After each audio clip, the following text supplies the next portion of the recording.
अस्सलाम वालेकुम और खुश आमदीद उर्दू मार्केट चैनल के साथ मैं हूँ आपकी मेज़बान मारिया ली। उम्मीद करती हूँ कि आप सब खैर वाफियत से होंगे। आज 17 नवंबर 2025 को पाकिस्तान स्टॉक एक्सचेंज में हल्की मंदी का दिन रहा। KSE 100 इंडेक्स सारा दिन दबाव में रहता है और बिल आखिर गिरावट के साथ इसकी बंदिश होती है। आज मार्केट का focus state bank of Pakistan की ताज़ा डॉलर पॉलिसी और तवानाई सेक्टर में वाक़ई वसूली पर रहा।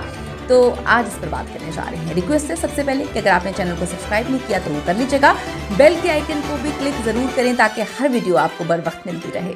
आज की मार्केट की कारकर्दगी पर दो बड़े मैक्रो अवामिल जो हैं उसका असर गालिब रहा। पहले सबसे अहम खबर स्टेट बैंक ऑफ पाकिस्तान के हवाले से, जिनकी नई डॉलर पॉलिसी थी, जिसके तहत जी रिहायशी पाकिस्तानियों के लिए नकद अमरीकी डॉलर्स की खरीद और फरोख्त मज़ीद मुश्किल तरीन कर दी गई है। यानी कि पहले तो मुश्किल थी, अब मज़ीद इसको मुश्किल कर दिया गया है। इस इक़दाम का मकसद सिर्फ और सिर्फ जो नकद डॉलर है इसकी ब्लैक मार्केटिंग की रोकथाम है, यानी कि इसको कंट्रोल करना है, जो कि बहुत ज़्यादा हद तक बढ़ चुका था। लेकिन इससे कलील मुद्दत में फॉरेन एक्सचेंज मार्केट में कुछ गैर यकीनी कैफियत जो है वो भी पैदा हुई है, जिसका असर डायरेक्ट जो है वो स्टॉक्स पर भी देखने में आया है।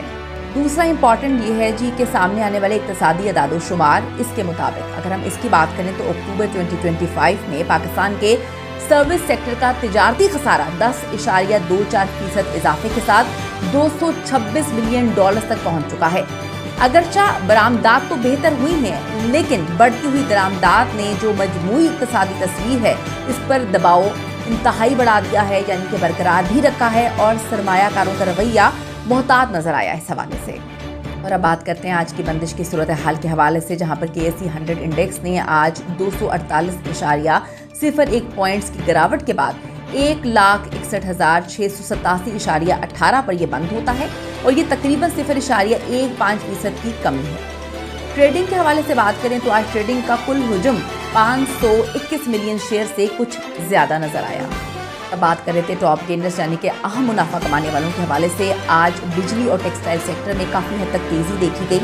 सबसे ज़्यादा मुनाफा कमाने वालों में जो है KEL तकरीबन 15% की ज़बरदस्त तेज़ी के साथ सरफ़हरिस्त रहा। इसके बाद जो है वो गिडॉन टेक्सटाइल मिल्स तकरीबन 10% इजाफे के साथ नुमाया नजर आया। अहम नुकसान उठाने वाले यानी कि अब टॉप लूजर्स के हवाले से बात कर लेते हैं। मार्केट को नीचे लाने वाले शेयर्स में लकी सीमेंट ने सबसे ज़्यादा बड़ा मनफी हिस्सा जो है डाला है। इसके अलावा UBL यानी कि यूनाइटेड बैंक लिमिटेड ने, और जो पेट्रोलियम सेक्टर है इसमें मारी पेट्रोलियम भी काफ़ी हद तक खसारे में रहा, जिससे मार्केट पर मजमूई तौर पर दबाव बढ़ा है। अब इसका तकनीकी तजिया और आइंदा की जो तवक्कुआत है इसके हवाले से हम बात करते हैं। तकनीकी तौर पर अगर हम इसको देखें तो KSE 100 इंडेक्स ने अपनी शॉर्ट टर्म सपोर्ट 1,61,481 के इंतहाई करीब आकर जो है वो क्लोज की है।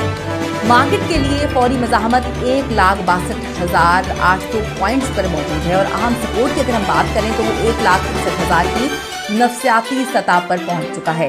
इस सतह का टूटना मार्केट में मजीद मंदी जो है वो पैदा कर सकता है।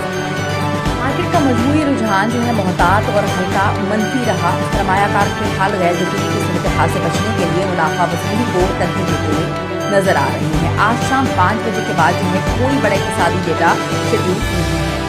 अगले सेशंस के हवाले से अगर हम बात करें तो अगले सेशंस में इंडेक्स के लिए 1,61,000 पॉइंट्स की सपोर्ट को बरकरार रखना निहायत इंपॉर्टेंट होगा, यानी कि अहम तरीन होगा। इस सतह से ऊपर रहने पर ही मार्केट में इस्तेकाम की तवक्कुल जो है वो की जा सकती है। अब सरमायाकारों को मौजूदा इक़्तिसादी सूरत हाल के पेश नज़र जो है वो मजबूत बुनियादी असूलों वाले शेयर्स में ही मोहतात सरमायाकारी करने का मशवरा दिया जा सकता है। अपनी कीमती राय इस हवाले से ज़रूर कीजिएगा और जाने से पहले एक रिक्वेस्ट, अगर अभी तक आपने चैनल को सब्सक्राइब नहीं किया तो कर लीजिएगा और साथ ही बेल के आइकन को भी क्लिक करें ताकि कोई वीडियो आपसे मिस ना हो सके। See you in the next video.